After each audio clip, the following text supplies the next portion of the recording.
সংস্কৃতি মন্ত্রণালয় একটি অবহেলিত মন্ত্রণালয়। এখানে বাজেট কম থাকে। এখন আমি যে কাজটা করতে, কিন্তু আমার অ্যাডভান্টেজ হচ্ছে আমি পাচ্ছি একটা ব্রিলিয়ান্ট টিম। আপনাদের পাশাপাশি আপনি দেখেন বাংলা একাডেমিতে আছে Mohammad Azam. He is great. আমি তার কাজ সম্বন্ধে জানি। নজরুল ইনস্টিটিউটে আছেন শিবলি ভাইকে আমাদের ছোটোবেলা হিরো ছিল সে, তার গান ছিল আমাদের সবার প্রিয়।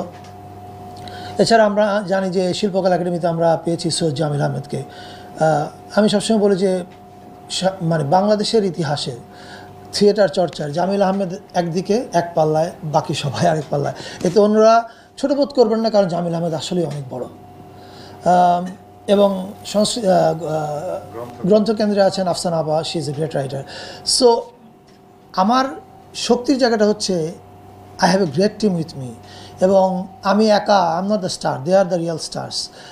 আমি আমার পরিকল্পনার মধ্যে যেটা বলতে চাই, যেটা আমি ভাবছি গত কিছুদিন ধরে, যে প্রথমে আমি আমার মন্ত্রণালয়ের সবার সঙ্গে বসে আমি রিয়াল সিচুয়েশনটা জানতে চাইব যে আমাদের ফান্ডিংয়ের অবস্থাটা কী, এই ফান্ডিংয়ের মধ্যে কী পরিমাণ অর্থ খরচ হয় বেতনে, কী পরিমাণ উন্নয়ন প্রকল্পে, কী পরিমাণ প্রশিক্ষণে, এরা জানার চেষ্টা করার পরে এবার আমি এরপর একটা মিটিং করব হচ্ছে যে একাডেমিগুলো হেড করছেন যারা, তাদেরকে নিয়ে। এবং পাশাপাশি সেই মিটিংয়ে আমি চেষ্টা করব ইম্পর্টেন্ট কিছু স্টেক হোল্ডারকে রাখতে। সাহিত্য, সংস্কৃতি, ফিল্ম, যদিও ফিল্মকে আমরা একটু মানে না ঘরকা না খাটকা অবস্থা আছে, কিন্তু আমি এখানে সংস্কৃতি, আমি মনে করি যে ফিল্মের দিকে আমাদের নজর দিতে হবে।